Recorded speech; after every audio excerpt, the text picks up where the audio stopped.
Advisory Board, the official student group of the Institute. The Student Advisory Board is a bipartisan group whose members have access to exciting opportunities through their involvement with the Institute. This includes volunteering for evening programs and networking with our special guests.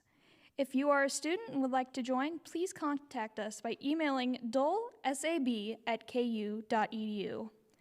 Welcome to the Dole Institute of Politics, and thank you so much for attending today's program, presented by the Department of Military History at the Command and General Staff College at Fort Leavenworth. After the program, you will have some time for the audience to ask questions. If you have a question, please raise your hand, and a student worker with a microphone will come to you. Please stand if you are able and ask one brief question. The Dole Institute's mission is to foster civil and respectful discussion around important and often difficult topics. Please phrase your questions with this in mind. And now, please join me in welcoming Associate Professor of Military History, Dr. Jonathan Abel.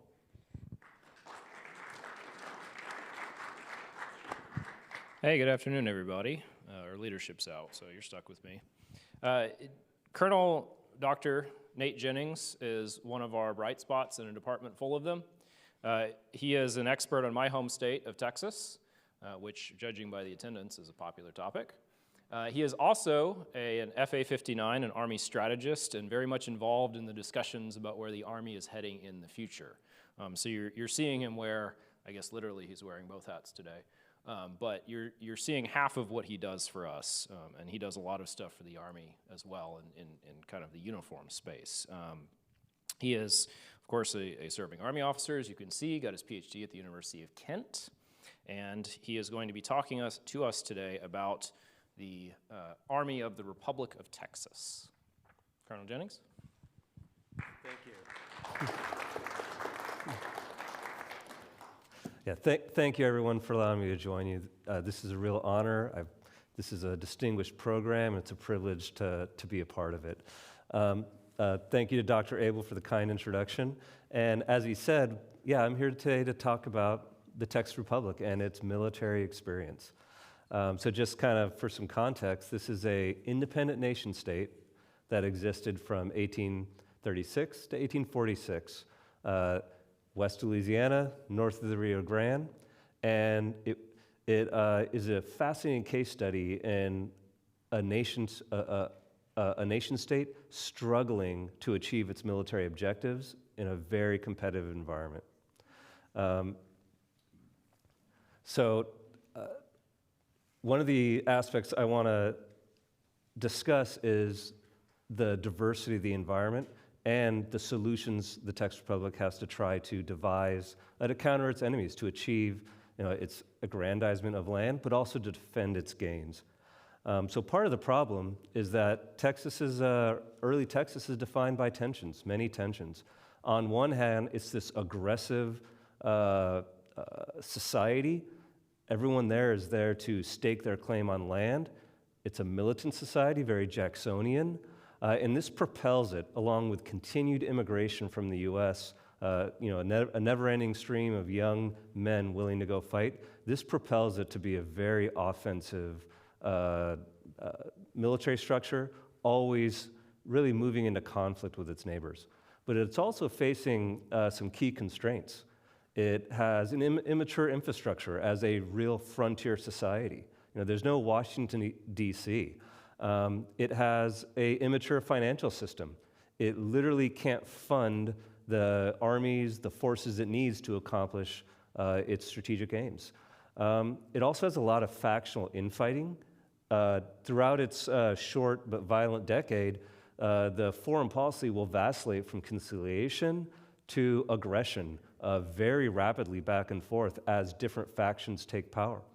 And then finally, sometimes even though there's a steady inflow of migration of white Americans, it also is outmatched by Mexico with a population of more than 7 million, which can field a much larger army and create real problems on their southern border. So this is the context, and then it leads to this military problem of how do you combat diverse threats or diverse enemies on divergent fronts. You see, on one hand, the Texas Republic is dealing with a constellation of Indian tribes all along its west, northwest, and eastern frontiers.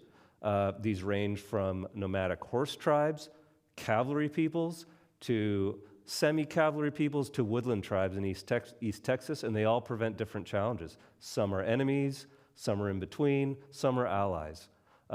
And that requires a very specific kind of force to counter. You have to counter mobility with mobility, and so this will give rise to the Texas Ranger tradition. Decentralized, mounted forces that can really fight the Indians on their own terms. Okay, so that's one problem. And then in the south, you have Mexico. This is a large nation state that can produce a nation state army with infantry, cavalry, artillery, and it can mass forces.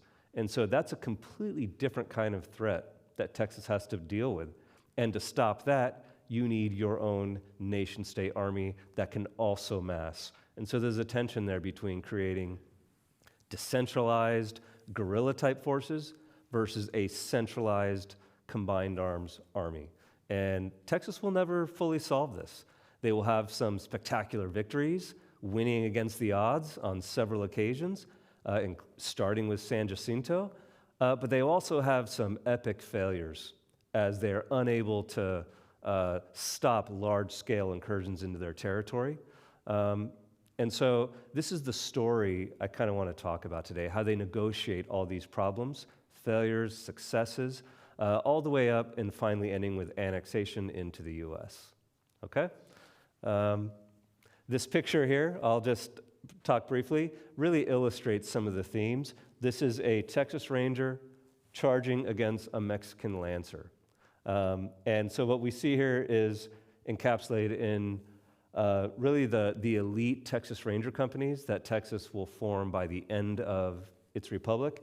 And we see a fairly modern revolving pistol, horse providing mobility, and then taking on an enemy who actually is fighting with inferior weaponry. And so this is another aspect that we'll talk about is the tactical evolution, where these Texans combine a lot of the practices of their Indian opponents, inheriting traditions and practices from the Anglo-American experience on the eastern frontier, and then, of course, learning from Tejano partners and Mexican enemies. All right, so let's start the story at the beginning, and for our purposes, that's the Anglo-American colonization of Texas. So the Spanish Empire had long struggled to secure its northern frontier, and in large part because of the threat of the Indian peoples up there, and especially once the horse peoples migrate south, like the Comanche, it makes a robust colonization untenable. So they get a great idea. What if we invite in these Anglo-Americans to settle and serve as a buffer? And what could go wrong? And in fact, everything goes wrong, because about a decade later, they will rebel and declare their independence. So part of this is the military experience of this patchwork of Anglo colonies that will be legally authorized by Spain and then Mexico after Mexico gains its own independence. And then the military experience here, where they are left on their own to fight the Indians. Mexico does not provide a garrison or an army for them. They're on their own. And at first, it's each colony developing its own militia and then ranger companies. There's a seminal moment where Stephen F. Austin, one of the main leaders, says, I need to employ 10 men as rangers in addition to the normal militia infantry. Because rangers are a different type. These are designed to move and fight like the Indians. Move light, travel fast, strike hard, use stealth, all of those things that frankly, the Comanche and the Cherokee, these other Indian peoples excel at. And so each of these colonies will start to develop their own ranger companies, and eventually they'll come together for combined offensives across the colonies. By 1835, you have a combined ranger battalion from multiple colonies go north, attack up near Waco, trying to take down a Comanche or probably a Waco village, And while they are unsuccessful, they get there and it's abandoned, so poor intelligence. It shows that they're learning. They're mastering mounted warfare. And there's also an unanticipated consequence here. This requirement to fight together, this military unity, will translate into political unity and directly lead to rebellion against their masters in Mexico City. By the way, over some very familiar complaints that echo the American Revolution. And so you end up with a open revolt by the Anglo colonies against Mexico. And this is the Texas Revolution. Starts in 1835. Skirmishes lead to a major campaign where these militias unite and they march on San Antonio and take the city by storm. They think war's over, we're done, but it's not. The president of Mexico, Santa Anna, isn't going to have that, and he marches north with a much larger army, and that's when we have the story of the Alamo. He takes San Antonio back by storm. He also sends another force over to the Gulf Coast and captures, using very skillful maneuver, a Texian garrison of 400 men, and then promptly executes them all. That's the start, really the low point of the Texas Revolution, because then Santa Anna pivots to implement his broader strategy, which is to cleanse Texas of Anglo-Americans, and he begins a general march across southeastern Tejas, or Texas at this point. And he has all the advantages: much larger army, more resources, but he'll get ahead of himself, and he'll break away from his main force, leave them behind, lead a picked regiment to try to take down the rebel council. He gets word where they are over on the coast. He gets there, he doesn't quite get them, and as he's returning, the Texan army, which is much smaller than his total army, will corner that one regiment or brigade that's with him at San Jacinto. They'll corner him there, and that's the pivotal moment where Texas goes from a bunch of colonies in rebellion to an actual nation state, because they force a battle there and they win the day. So this is, remember we said that they'd been developing the ranger tradition, fighting the Indians, mounted warfare, decentralized, a lot of skirmishing and raids. This requires adoption of a different kind of practice. This is nation-state army on nation-state army with infantry, artillery, cavalry. It's all present. You have 3 infantry regiments, an artillery section in the middle, and a small cavalry battalion attacking on the flank. This is textbook battle doctrine for kind of European states, and they will rout this small part of the Mexican army and capture Santa Anna. And that effectively ends the war. He'll sign a treaty under duress, and the rest of his army that's still on the other side of the Colorado will depart and head back to Mexico. So the point is, we see even now this tension between tribal raiding warfare and nation-state warfare starting to develop, and Texas is going to continue to face this challenge. How do you be good at both? How do you prepare a force structure that can do both when they are not the same thing? How do you prepare organizational culture, a strategy to accomplish it?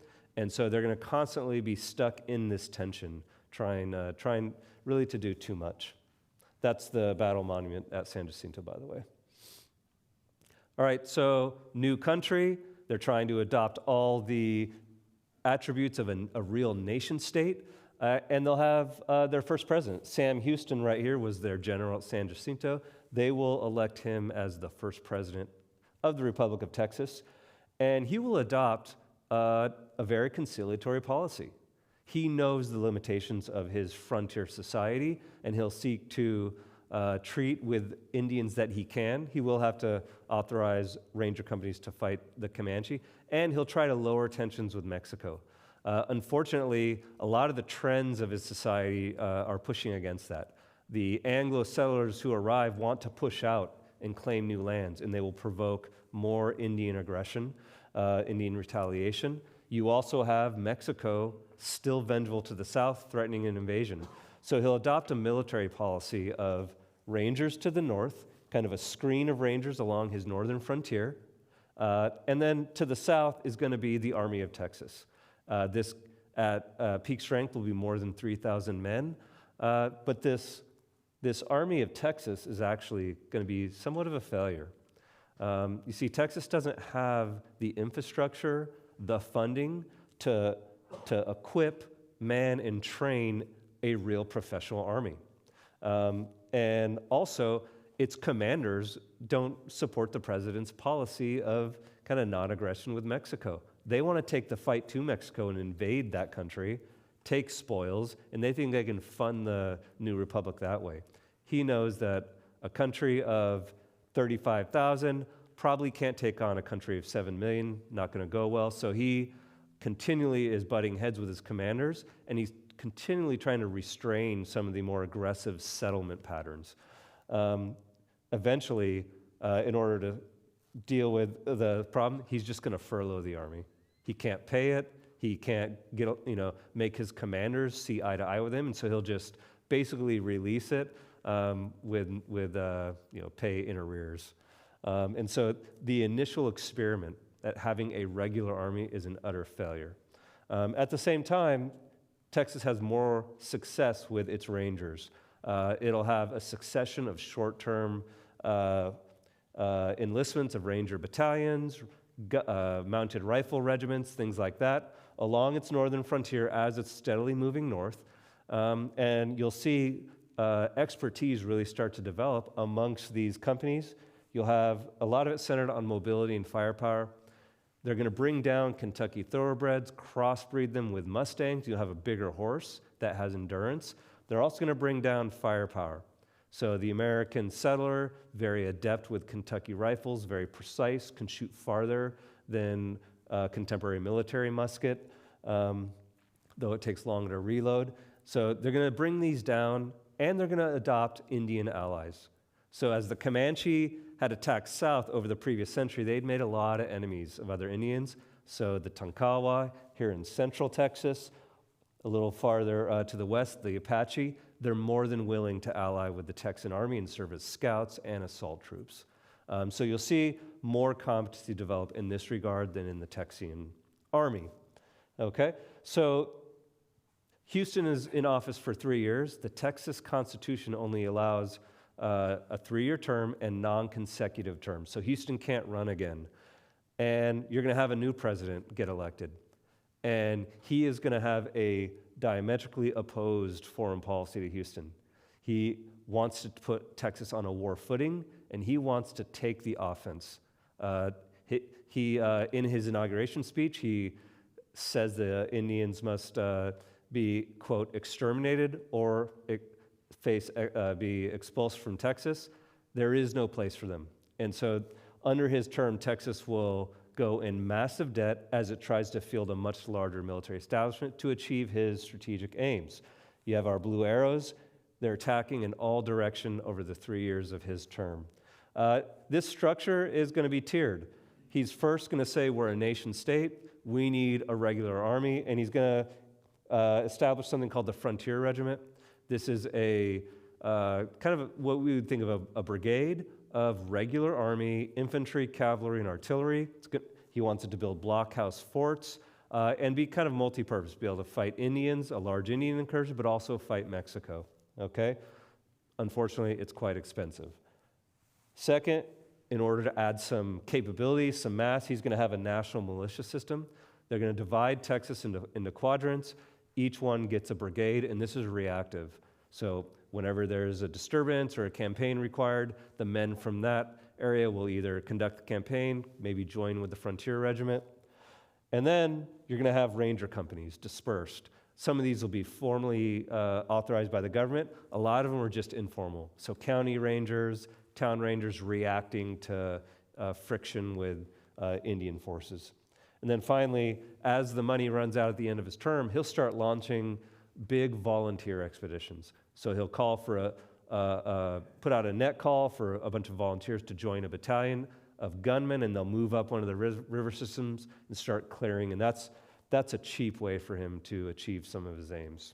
Okay?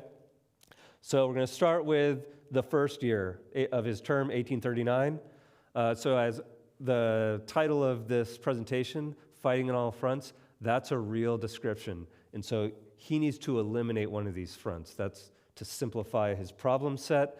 And the easiest thing to do first is go after the Indians in East Texas. These are woodland Mississippi culture tribes. They're not horse tribes, not as mobile, and they're actually a lot easier to find and then go after with Texian forces. And so there'll be a succession of campaigns where the Texas militia, Frontier Regiment, and Rangers will team up, and they will clear out the Caddo forcefully. They will have a short conflict with the Kickapoo, move them north into Indian country, so up here into Oklahoma, where the U.S. had been moving Indian tribes. Texas is going to do the same thing. And then the major event is the Cherokee campaign. They're going to move a regiment in there, provoke a conflict. There is suspicion that the Cherokees had been working with Mexico to start an uprising in Texas's backyard. And at the Battle of the Neches, they'll conduct basically a set-piece battle against them, defeat them, execute their chief during the battle after he's wounded, and then they'll move them north as well. Finally, the Shawnee, they read the room, see what's going to happen, and they agree to go north, and they're escorted out.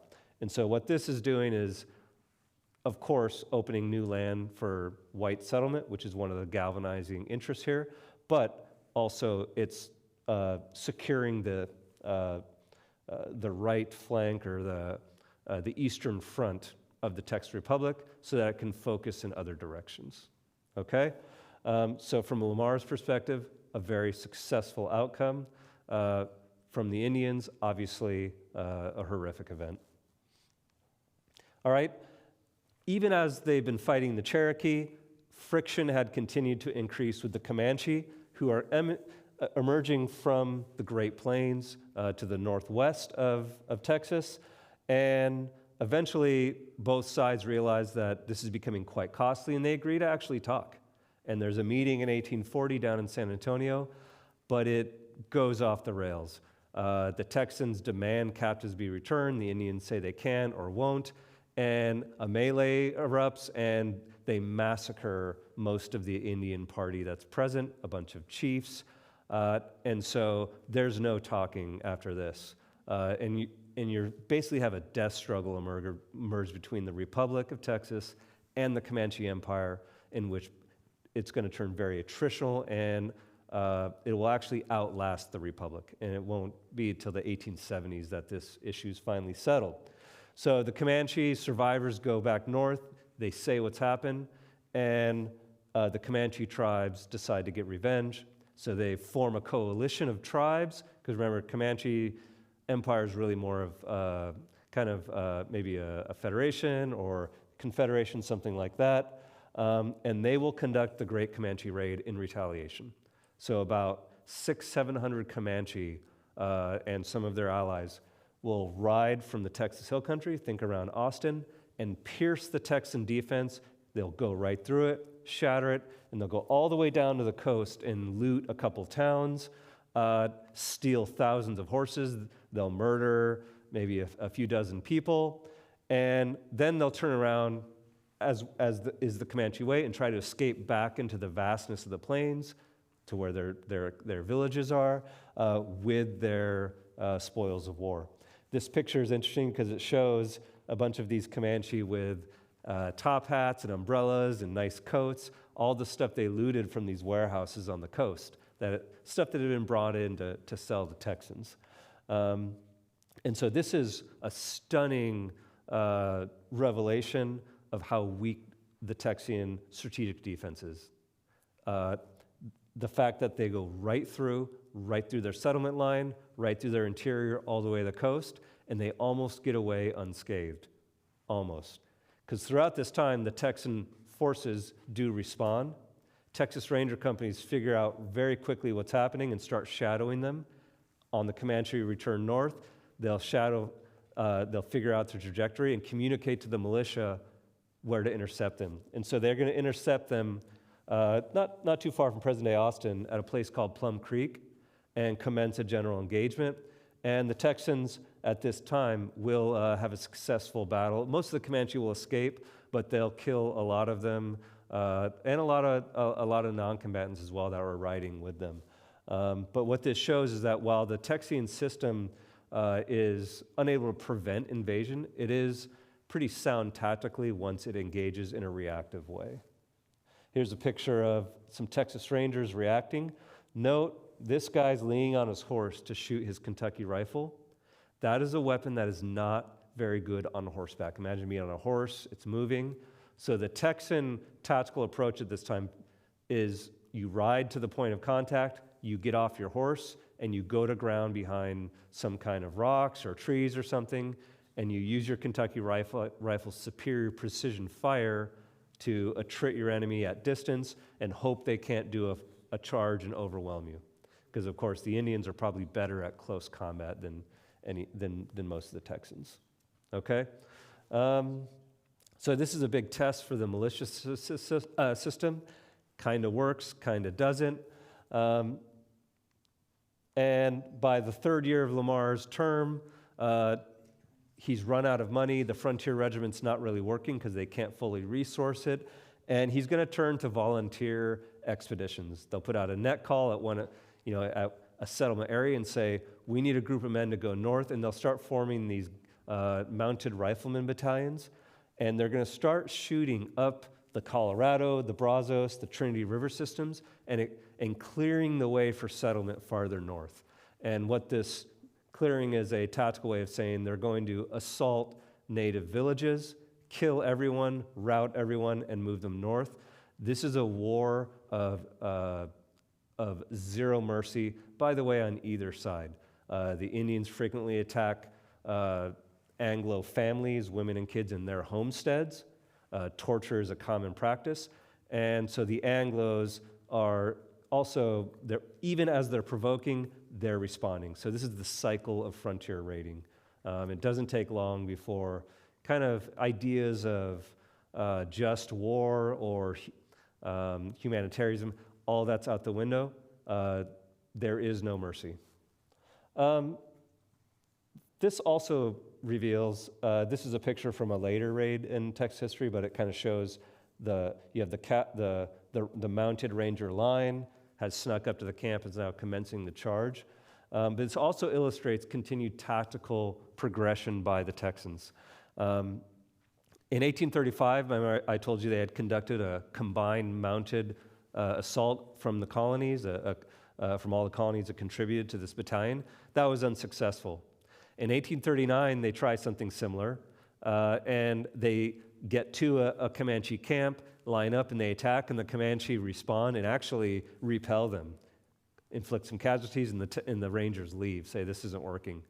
By 1841, they're starting to figure it out and become more successful, more effective. They're using their Indian scouts to move ahead, to locate the villages. They're learning to move silently, quickly, to not bring a baggage train with you.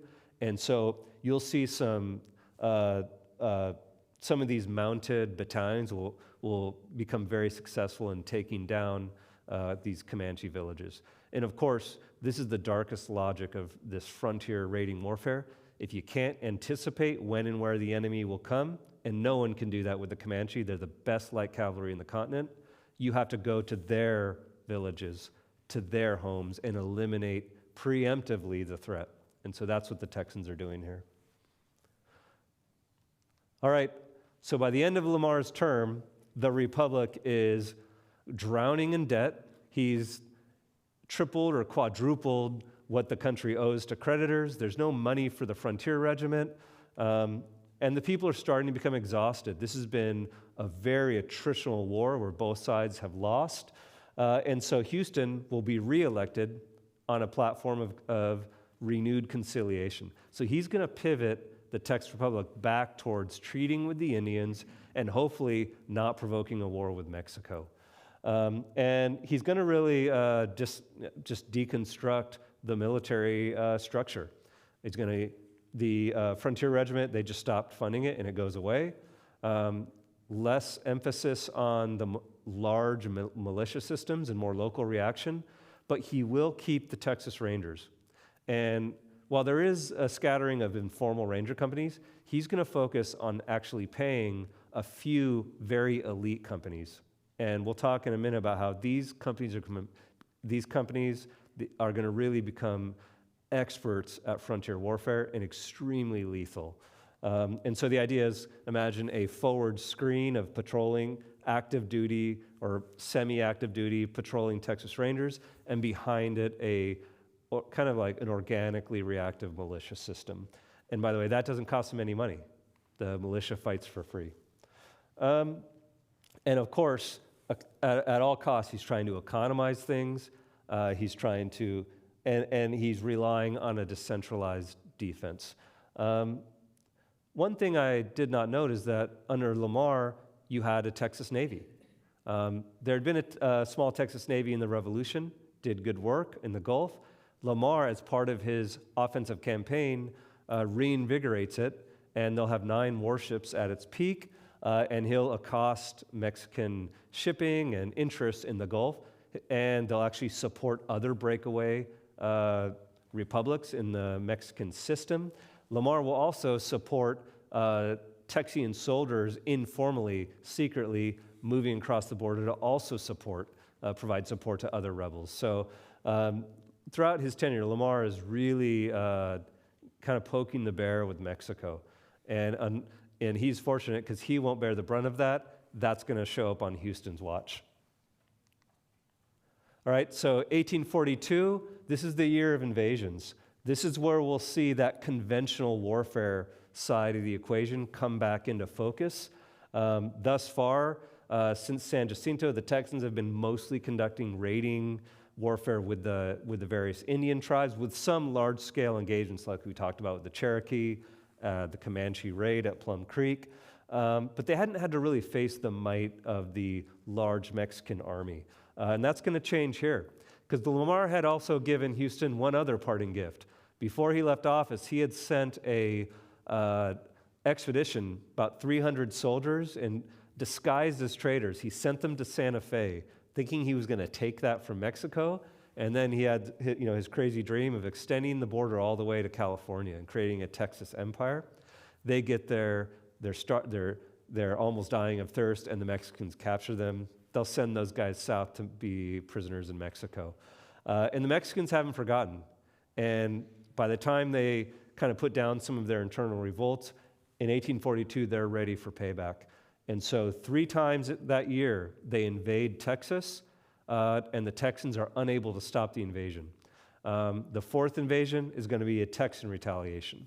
So the first event, a force of about 500 Mexican cavalry will do a lightning raid into Texas and occupy San Antonio. It's an extended raid. They'll stay a few days and then leave. And this is a test. It's revealing that the Texans, remember the original Army of Texas is gone, frontier regiment's gone, and there's no large military structure to stop them. Next event, starts to be a militia buildup up by modern-day Corpus Christi. Mexicans get wind of this, and they'll send an army up there, or a force, and there'll be a battle near there. Texans will actually turn them back using their accurate rifle fire. That's foreshadowing what's to come, because the 3rd invasion by Mexico is a much larger force. About 1,500 soldiers, about 1,000 infantry, 500 cavalry, and then a bunch of Cherokee and Tejano auxiliaries, guys joining the effort. They're going to invade and seize San Antonio, with intent to stay longer. And they're led by actually a French mercenary named General Adrian Wool, and he'll use skillful maneuver, and he will evade the Texas Ranger patrols and take San Antonio by surprise. And so this is a dramatic crisis for the Republic. They have no army of size to stop this, and now they're in kind of a reaction game. So what they will do is send out their Texas Rangers, who will start screening, gathering intelligence, and they will lure out the Mexican army out of Mexico City and lead it north, short distance, where the Texan militia has gathered in a fortified, in kind of a defensive strong point. Now, there's only about 200 of these guys. Wool has 1,500, at least. So the odds are not in the Texans' favor, but what they do have is those Kentucky rifles, and they know how to use them, and they go to ground, defensive positions, and so when the Mexicans assault them, They attrit their ranks, and remember, the Mexicans are operating under an older style of warfare. We have guys with armor, chest plates, helmets, spears, swords, and a whole bunch of kind of dated muskets that are short range. So the Texans are using the distance, the striking distance of their rifles to attrit them, and after charge, the Mexicans will take more than 60, they'll lose 60 dead soldiers or so, probably 3 times that wounded, and Wool will end up falling back to San Antonio and then evacuate. Third Texan invasion, or the fourth invasion of the year, is when the Texans get in the game. Houston doesn't really want to do this, but he's under enormous pressure to strike back, and so he authorizes a Texan force of about 700 men. They go down to the Rio Grande, they pillage Laredo, move south, pillage some other towns, and then the commander of that army will say, okay, we've done our job, let's go home. By the way, it's not a disciplined army, it's not a great experience. This is not a ranger expedition. This is not what really Texans are optimized to do at this point. A splinter group, about 300, will say, no, we want more, and they will cross the river into Mexico proper and move down. They'll fight a battle down by Meyer, where they will be defeated, and then they'll be marched into Mexico as prisoners. So this is the year of invasions, and again, it illustrates the Texans' strengths and weaknesses. On one hand, their reaction was pretty effective. With a small force, with their deadly firepower, they turned back the invaders. On the other hand, they couldn't stop the initial invasion. This force that had become increasingly optimized for tribal warfare is increasingly less capable of nation-state conflict. All right, I forgot to mention, there was a significant naval battle. In 1843, Houston's back as president. He wants to sell off the Texas Navy. There's not many ships left. This is the warship Austin, their flagship. And against his wishes, his Commodore disobeys orders and shoots off to the Yucatan to support rebels there, and actually wins a small battle against the Mexican Navy. This is, I guess, important history, mostly just because the Texans have wooden sailing ships, and they defeat ironclad steamships with the latest cannon. So it's kind of a remarkable event. But after this, Houston will have his way. He's looking to cut costs. He's going to sell off the Texan Navy. I mentioned these elite Texans, learning tactics, developing better horses. The last thing they need is better firepower. Remember, the Kentucky rifle is slow to reload. It's only really good for defensive position. And the Texans are going to get their hands on this new thing called a Colt revolver. The inventor, Sam Colt in New York, he's been inventing this. No one wants it. The U.S. Army doesn't want it. Europeans don't want it. The Texas Republic is desperate, so they buy some for their Navy, buy some for the Texian Army, and they will end up in the hands of this one company of Texas Rangers, the best company led by a rising star. That's his statue. His name is John Coffee Hayes, Jack Hayes. He's going to arm every one of his Rangers with this revolving pistol, a pair each, and then he's going to teach them how to use them. They're going to marry it to better tactics and this increased mobility, and these soldiers will become almost unstoppable, pound for pound. Probably, at this time, the most lethal soldiers in the world. They're the only soldiers wielding this kind of firepower. And they'll illustrate this. They will defeat the Comanche time after time as they start to get this technological edge. Battle of Walker Creek illustrates this. It's the first major engagement where they have all these pistols. They ride out, make contact. Comanche expect them to go to ground with their Kentucky rifles. Instead, the Texans charge about 3-4 times their number and just massacre these warriors, dropping them off their horses. Because one Texan Ranger has the firepower of 10 soldiers at this point. So it's a pivot point where, 10 years later, every army in the world is going to be using these. All right, by 1845, the Texas Republic finally gets the U.S. to agree to annex them. Texas Republic had been wanting to be annexed, but the U.S. kept saying no. There were political complications over bringing in another slave state, but they sorted out, and the Polk administration, really operating with the manifest destiny design, will bring them in. And what's important here is that they will also inherit Texan claims on territory on the north side of the Rio Grande. That area, Mexico had never ceded. They never really acknowledged Texan independence, but they still vehemently claim that is their territory. U.S. says it's theirs, so now war is imminent, and the two dominant republics of the continent will face off to see who's going to own the middle lands of the continent. And so we have the Mexican War, and this is a legacy of the Texas Republic in some ways because, once again, the Texans are going to have to do two kinds of warfare. During the war, they are going to have to field a series of Texas Ranger regiments on their northern frontier to guard against Indian opportunism.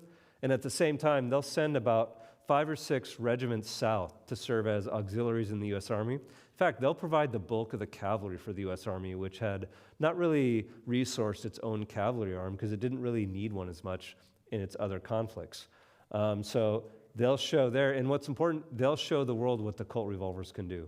And they'll become used as reconnaissance troops, shock troops, and counter-guerrilla troops by Zachary Taylor, Winfield Scott, in different theaters of the war. Okay, so this, once again, illustrating that these Texan people being asked to do two kinds of war. In the antebellum period, the Ranger tradition continues. Instead of the front, like most American states, the frontier line should keep moving and the state should be pacified. Texas will remain in a state of frontier warfare to the Civil War and beyond because these upper Comanche tribes are so difficult to defeat.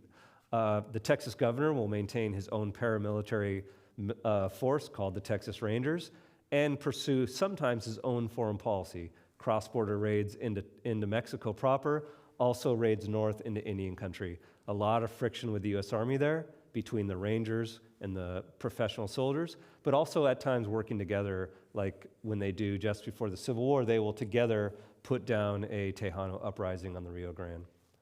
But this shows this mounted Ranger tradition continuing as the Texans face this familiar opponent. And finally, we get to the Civil War, which again will test the Texan people, echoing the struggles they had endured during the years of the Texas Republic, when the entire Texas society will have to go to war. And once again, so the U.S. Army will evacuate, right, as Texas secedes, and the Texas as a Confederate state will build a line of forts with a rifle regiment to guard them against Indian depredations. They will not be successful. Comanche and Kiowa attacks will move the settlement line 100 miles farther back.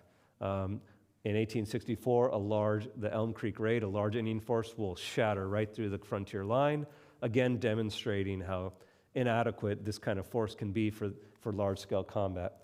At the same time, Texas will mobilize close to 90 regiments for use in the Confederate Army outside of Texas.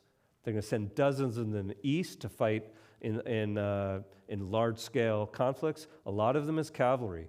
They're also going to send an expedition up to New Mexico, which will be a disaster. It's a cavalry brigade, and it will win some tactical fights, but then suffer from logistical inadequacy and be forced to retreat, most of their horses dead. What this shows, though, is this continuing problem. How do I fight two types of enemies on two different fronts? And that takes us to, I think, the end here. The legacy of this republic, an example of this military community, this nation state, taking on too much. Sustained tribal warfare across multiple fronts, requiring this Ranger tradition, disperse, decentralize, mobile warfare, and then the ever-present threat of invasion by a larger power, requiring a combined arms national army. And while they have many successes, they also have many failures, illustrating how difficult this is. And this is really a timeless aspect of warfare. The U.S. Army, caught between doing counterinsurgency on one hand, large-scale combat operations against peer states on the other. It's a problem that we deal with, and so this is a great, just enlightening case study, I think, of a a frontier society struggling with those same issues. Finally, interesting to see the evolution of these trying to make a regular army versus informal ranger units, and then finally the rise of these elite Texas Rangers, and that matters because that still informs Texas Ranger culture today. And I think I'll end there and just offering this legacy of the Texas Republic is still with that state. It's taught in their schools, and we can see many of these names I mentioned, schools, universities, towns are named after them. And so I think that I'll just close with, this is a fascinating example of this society at the convergence of Indian, American, and Spanish influences north of the Rio Grande, and probably a compelling case study to be studied. Thank you.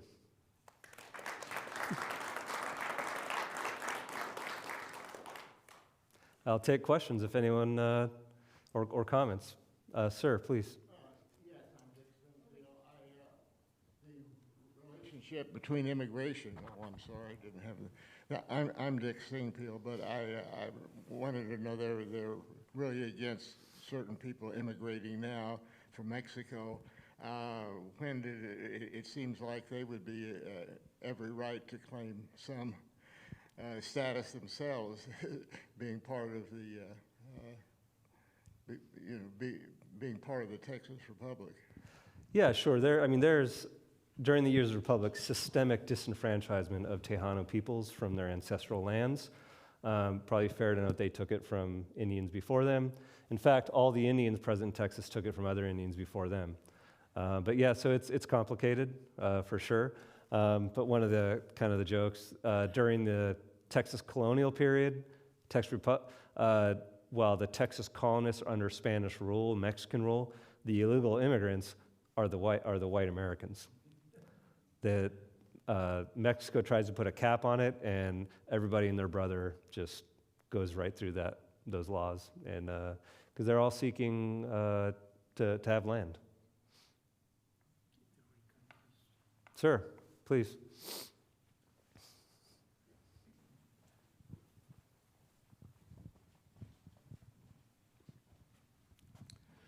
With the rise of the Republic, was there internal dissent and resistance from the Spanish-speaking community did it rise to the level of a threat to the new Republic? Yeah, so it's a really interesting setting where when the Texans rebel, it's a multi-ethnic rebellion. A bunch of the leading Tejano families of San Antonio throw in with them. They see Santa Anna as a threat. In fact, he had been part of the Spanish army that had punished them in a previous war. So there's old scores to settle, and they will be part of the Texas Republic. They will have seats on the council. They will have commissioned officers in the army. I told you there's a cavalry battalion with commissioned officers in the Texian army, in San Antonio, and it's a Tejano battalion. There's Tejano infantry companies. There's Tejano ranger companies. In fact, John Coffey Hayes, the Texas Ranger I mentioned, his best companies are multi-ethnic with Anglo Rangers, Tejano Rangers, and Apache Scouts. And that's when they're at their most effective. But I will say, remember I said that the Mexicans invaded in 1842, took San Antonio? That's when a bunch of those Tejano families actually joined the Mexican army. They kind of read the situation wrong. They think maybe the Mexican government's there to stay. And once Wool is defeated, the Mexicans are forced to leave Texas again. The Anglo population does not forgive or forget.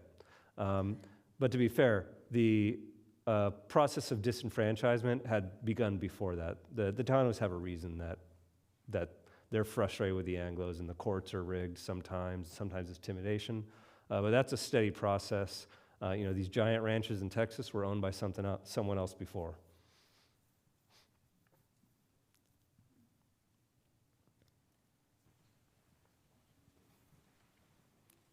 Someone back, and then you. I enjoyed your talk very much. I wondered if you were aware of an analytical opportunity here what you describe, the Texans facing Comanches and Santa Anna at the same time and finding this very challenging, and then later facing the Comanches and General Grant at the same time, finding that very challenging. It's basically the same problem. They're facing dispersed raiding kind of warfare with massed conventional warfare at the same time. But there's a theoretical system describing exactly that called compound warfare. It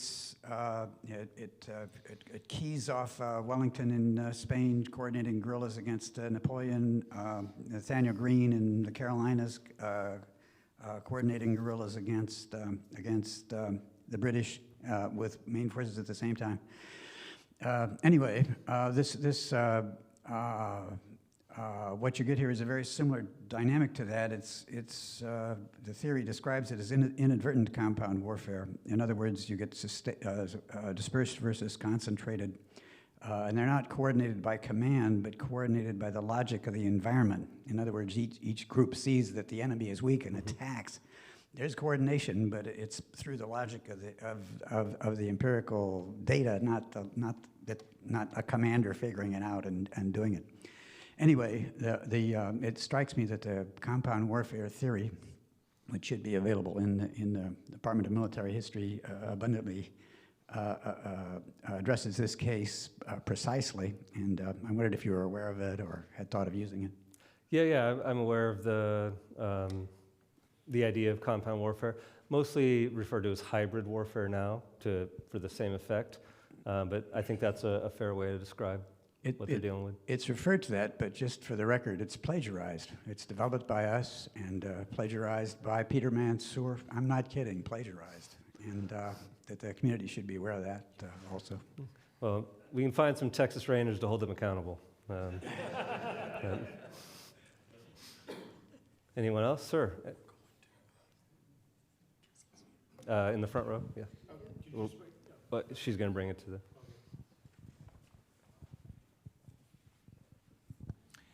Don Connolly,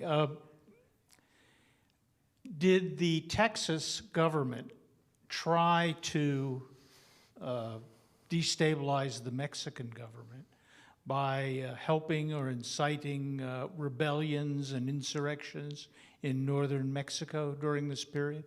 Absolutely, especially in the 1840s. You have the Republic of the Rio Grande, you have the Yucatan Republic in open rebellion, and Lamar will send them supplies, arms. He'll encourage Texans to put on a civilian jacket and cross the Rio Grande and join them. He'll send his Navy to support them. So they're absolutely doing that. That's part of the reason in 1842 Mexico invades. Sir.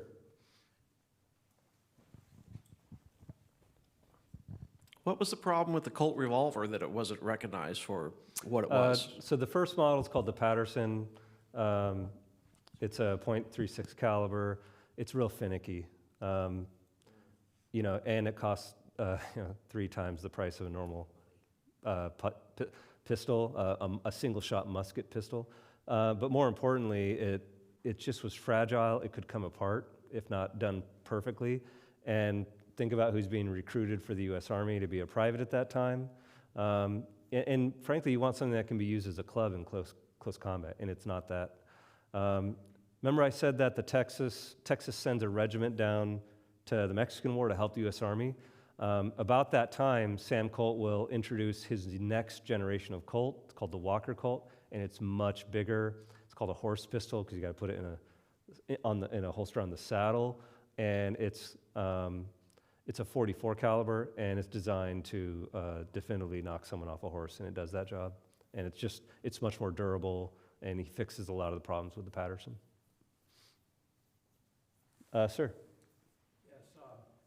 Well, I know that when the Civil War started, that Lincoln had a tremendous problem, ways and means of financing the conflict. And again, how did Texas, as a republic, finance this for 9 or 10 years? So their number one revenue stream is from selling land. That's the one thing they do have. Texas is big. And then the other thing is on credit from bankers in the U.S. and private entities and things like that. So they got money from the U.S.? Yeah, but there's only so much you can get. And Lamar kind of exhausts that, and so Houston is dealing with, severe limitations by his second term. Because you had Polk as the president of the United States, and so he was very much in favor of that. At the time of annexation, yeah. Sir? Yeah, I was just wondering about the Texas Navy. Where did it recruit from, and how did it get its expertise? When you mentioned It's mostly former, at least the officers are mostly former U.S. Navy officers. And that's where they get their expertise. A lot of guys are promoted into higher positions, and it is actually quite effective, conditionally. I'll say this, it never has to take on, a full-size fleet of, say, Britain or the U.S., at which it would obviously lose. But Mexico's fleet is underdeveloped, and so it can contest. One more? Or thanks for coming. After Santa Anna, Mexico, it doesn't seem, could get their act together. They had a much bigger army than Texas did, but they weren't able to exploit that strength. What was going on that prevented them from doing that? Well, a lot of political infighting. Their army is, in many ways, a conscript army, so the soldiers are not super motivated to go fight in difficult conditions. And we'll actually have some of the answers to that in the Mexican War, when they do push up large armies to the Rio Grande and logistically can't support them. And we'll suffer heavily for it. So I think that takes us to the end here. And first, I just want to say thank you to all the veterans in the room. I see a lot of people here that have served, and people like me follow in your footsteps. And I think we all appreciate your service. I would also thank any educators here. I'm about to send a kid to college, and I appreciate what you all do for our kids. But I think that closes us out, and thank you all for attending.